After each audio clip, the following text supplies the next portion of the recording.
साथ बाड़मेर के बायतू से खबर है जो सिस्टम पर सवाल खड़ा करती है, पुलिस पर सवाल खड़ा करती है, क्योंकि यहां पर गैंगरेप पीड़िता ने सुसाइड कर लिया है और परिजनों का आक्रोश अब देखने को मिल रहा है। शव उठाने से इनकार कर दिया है परिजनों ने। बायतू की चवा गांव का यह मामला है जहां पर गैंगरेप के चारों आरोपियों की गिरफ्तारी की मांग की जा रही है और पुलिस परिजनों को समझाने की कोशिश में लगी हुई है। तो इस वक्त की यह बड़ी खबर, तो गैंगरेप पीड़िता ने सुसाइड किया है। सुनवाई नहीं होने पर और क्षुब्ध होकर, परेशान होकर हालात से उसने सुसाइड जैसा कदम उठाया, जिसके बाद कई सवाल हैं। तो वहीं परिजनों की आप बीती भी आप समझ सकते हैं कि आखिर क्या बीत रही होगी। एक तरफ दिल दुख से भरा हुआ है तो दूसरी तरफ आक्रोश भी उबाल मार रहा है और अब ये मांग पर अड़े हुए हैं कि पहले आरोपियों की गिरफ्तारी हो, उसके बाद ही शव को उठाया जाएगा। और इस खबर पर हमारे साथ हमारे सहयोगी पप्पू जुड़ गए। पप्पू, ये सवाल सिस्टम पर है, ये सुसाइड का मामला सिर्फ हत्या है या और कुछ कहा जाए, क्योंकि पुलिस सिस्टम की लापरवाही की वजह से सब कुछ हुआ है?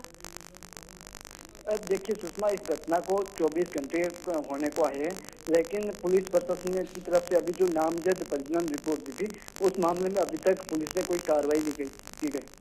परिजनों का साफ तौर से कहना है कि इसके साथ में पहले दुष्कर्म हुआ, उसके बाद में हत्या की गई है, लेकिन पुलिस अभी तक किसी भी तरीके से जांच जो आगे बढ़नी चाहिए वो अभी तक नहीं बढ़ी है, क्योंकि पुलिस के आला अधिकारी भी मौके पर नहीं पहुंचे, मौका मुआयना नहीं किया, तो सवाल खड़े होना वाजिब है।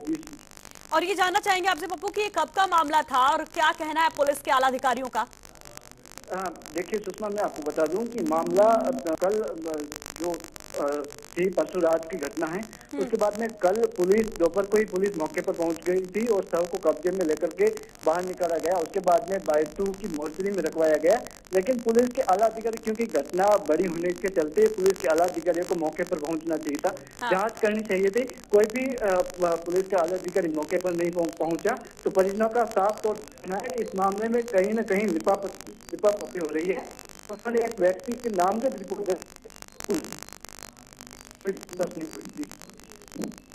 तो आवाज कट रही है, पप्पू से संपर्क साधने की फिर से कोशिश करेंगे, क्योंकि यहाँ पर बहुत बड़ी बात यह है कि इतनी बड़ी घटना होती है उसके बावजूद पुलिस के आला अधिकारी मौके पर नहीं पहुंचते हैं, जिसके बाद लोगों का आक्रोश देखने को मिलता है। सवाल ये कि क्या ये सुसाइड है या हत्या है, क्योंकि इस तरह के मामलों में लापरवाही आखिर क्यों बरती जाती है? क्या ये सिस्टम की लापरवाही की वजह से ही इस युवती की जान गई है? कौन जिम्मेदार है, कौन जिम्मेदारी लेगा? और इतने बेखौफ आखिर बदमाश कैसे हो जाते हैं? गैंगरेप जैसी संगीन वारदात के बाद पुलिस आखिर मामला क्यों नहीं दर्ज करती, आरोपियों को क्यों नहीं गिरफ्तार करती है? तो बाड़मेर के बायतू से ये बड़ी खबर है जहां पर गैंगरेप पीड़िता ने सुसाइड किया है और उसके बाद पुलिस की लापरवाही, पुलिस की संवेदनहीनता के चलते लोगों का आक्रोश देखने को मिल रहा है। लोगों ने शव उठाने से इनकार कर दिया है, परिजनों ने शव लेने से इनकार कर दिया। उनका कहना है कि जब तक चारों आरोपियों की गिरफ्तारी नहीं हो जाती तब तक वो शव नहीं लेंगे, अंतिम संस्कार नहीं करेंगे। तो एक तरफ सख्त कानून लाने की बात कही जाती है, निर्भया केस के बाद रेप और गैंग रेप के कानून में बदलाव किया जाता है, उसके बाद नाबालिग बच्चियों के साथ इस तरह की घिनौनी वारदात को लेकर कानून को सख्त किया जाता है। कानून की सख्ती का असर दिखाई नहीं देता, क्योंकि जिनकी जिम्मेदारी है इस सख्ती को लागू करने की, वो खुद बेपरवाह बैठे हुए हैं, संवेदनहीन होकर बैठे हुए हैं, जिस वजह से एक और युवती की जान गई है। गैंगरेप पीड़िता ने सुसाइड किया है। तो इस वक्त की बड़ी खबर आपको बता रहे बाड़मेर के बायतू से, जहां पर गैंगरेप पीड़िता ने सुसाइड किया है। तो कई सवाल हैं कि क्या सिस्टम सुधरेगा नहीं, क्या ये पुलिस वाले सुधरेंगे नहीं? क्योंकि अगर ये सुधर जाते तो शायद बदमाशों के जहन में कोई खौफ होता और इस तरह से महिलाएं मर नहीं रही होती। आधी आबादी की जो लड़ाई की बात कही जाती है, अधिकारों की बात कही जाती है, वो कागजों में दफन होकर रह जाती है। इस तरह की खबरों को देखकर, इस तरह की तस्वीरों को देखकर यही कहा जा सकता है। और क्या ऐसे जिम्मेदार अधिकारी जो मामले पर पर्दा डालने की कोशिश कर रहे हैं, मौके पर पहुंचना भी मुनासिब नहीं समझते, क्या उनके ऊपर एक्शन की जरूरत नहीं है? तो परसों देर रात गैंगरेप जैसी संगीन घिनौनी वारदात और उसके बाद पुलिस की लापरवाही, पुलिस ने अनदेखा किया मामले को, कोई सुनवाई नहीं हुई, जिससे परेशान होकर इस युवती ने मौत को गले लगा लिया। तो ये एक्सक्लूसिव तस्वीरें भी हम आपको दिखा रहे हैं। मोर्चरी में शव रखवाया गया है पुलिस की तरफ से, लेकिन अब तक परिजन शव लेने को तैयार नहीं है। उनका कहना है कि उन्हें सिर्फ कार्रवाई चाहिए।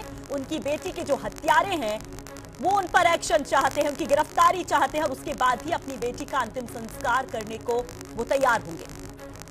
पूरे इलाके में आक्रोश है, गांव वाले दुखी भी है क्योंकि उन्होंने अपनी बेटी को खोया है। तो दूसरी तरफ कलेजा फटा जाता है। आक्रोश इतना है पुलिस और सिस्टम के खिलाफ, उन आरोपियों के खिलाफ, कि अब वो अपनी बात पर अड़ गए हैं, धरने पर बैठ गए हैं। तक उनकी मांग नहीं मानी जाती है, जब तक दोषियों को सजा नहीं मिलती है, उनके ऊपर कार्रवाई नहीं होती है, तब तक वो अपनी बेटी का शव नहीं लेंगे। तो एक पिता, एक भाई, उसके ऊपर क्या बीत रही होगी, एक मां के ऊपर क्या बीत रही होगी। काश की हमारे सियासतदान समझ पाते, काश की ये आला अधिकारी जो एसी कमरों में बैठ करके कागजों पर तमाम नियमों कायदों को चलाते हैं, वो समझ पाते। और हमारे साथ ओंकार चावला जी जुड़ गए, दर्जी समाज के अध्यक्ष हैं। ओंकार जी, क्या कहेंगे आप इस घटना के बाद? पुलिस आखिर कब संवेदनशील होगी? हेलो जी, पुलिस है, लेकिन आदमी एक अरेस्ट किया है, लेकिन ये हकीकत ये है कि एक आदमी इतना इस वारदात को अंजाम नहीं दे सकता, क्योंकि बच्चा उस लड़की को मतलब कि दिन को अपहरण किया है, पूरी रात वो लड़की मिली नहीं है, उनके साथ में 4-5 और लड़के थे। तो इसको मारने के मर्डर के बाद में उसको टांके में डाली गई है। अकेला ये इतना वारदात नहीं दे सकता जी। इसके साथ में जो है सहयोगी, उनको पुलिस बिल्कुल मौन बैठी है, नहीं पकड़ रही है। वजह क्या है ओंकार जी, आपको क्या वजह लगती है? क्या ये बहुत रसूखदार है? आखिर क्या वजह कि पुलिस इनको बचा रही है? अब देखो, पुलिस तो राजनीतिक दबाव है और पुलिस का तो धंधा है, ये आपको बताइए। ये लोग कौन लोग हैं? ये लोग कौन लोग हैं? क्या आप विस्तार से बता सकते हैं, इनका बैकग्राउंड बता सकते हैं? ये लोग सोनी जाति से हैं। हाँ। और वहाँ पैसे बहुबल पर है, पैसा बल और बहुबल के हिसाब से वहाँ बहुतायत उनकी है। हाँ। तो उनके ऊपर दबाव है। ये अकेला आदमी है गांव के अंदर, तो इतना उनके पास पैसा भी नहीं है, सहयोग भी नहीं है। इस प्रकार से पुलिस अभी तक ये कह रही है कि हम न्याय करेंगे, लेकिन मुझे आशा नहीं है कि न्याय करें जी। लेकिन क्योंकि वो बता रही है कि मेडिकल रिपोर्ट आने दो, उसके बाद में हम करेंगे। लेकिन अगर पुलिस चाहती तो रात को उसके ऊपर दबाव डालकर बच्चे से पूरा सत्य उगाल सकती थी जी। कौन कौन है साथ में, कौन नहीं है, तो पूरा रिपोर्ट आ जाए। लेकिन पुलिस ने भी जो है निष्क्रिय है जी। जी, चलिए ओंकार जी आप हमारे साथ बने रहिए। और हमारे साथ वो परिजन भी जुड़ गए हैं जिन्होंने अपनी बेटी को खोया है। हम उनका नाम नहीं बता सकते हैं। सर, आप अपनी बात रख सकते हैं। आखिर पुलिस का ऐसा रवैया, क्या कुछ पुलिस करती है जब आप शिकायत लेकर जाते हैं?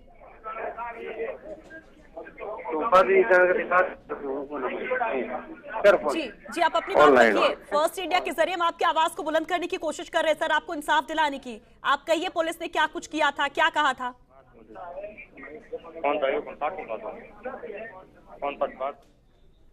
तो एक बार फिर से हम जुड़ने की कोशिश करेंगे और खुद इस परिवार पर क्या बीती है उन्हीं की जुबानी हम सुनने की कोशिश करेंगे और सुनाने की कोशिश करेंगे उन जिम्मेदार लोगों को, जिनकी जिम्मेदारी बनती है लोगों को सुरक्षा देने की, उन आला अफसरों की जो एसी कमरे में बैठ करके हुक्म चलाते हैं, निर्देश देते हैं और मीडिया के सामने आकर के बड़ी बड़ी बातें करते हैं, बड़े बड़े दावे करते हैं।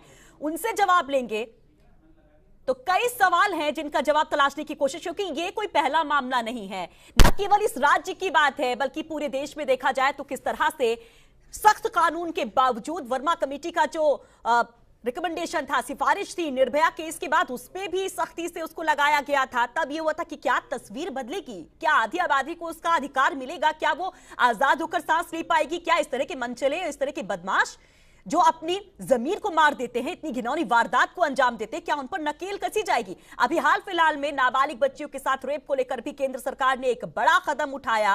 राज्य सरकार उसके पहले इसको लेकर एक कदम उठा चुकी है। उसके बावजूद आखिर रेप और गैंग रेप जैसी वारदातें क्यों नहीं थमती है? क्या इसके लिए सीधे स्थानीय प्रशासन जिम्मेदार होता है? क्या पुलिस के आला अधिकारी जिम्मेदार होते हैं क्योंकि वो खौफ पैदा नहीं कर पाते हैं, क्योंकि पता है इन बदमाशों को कि कानून बना भले हो, लेकिन जब तक उनके पास रसूख है, जब तक उनके पास ताकत है, हनक है सत्ता की, पॉलिटिकल या फिर जो भी जिस तरह से पैसे की, धन की, बल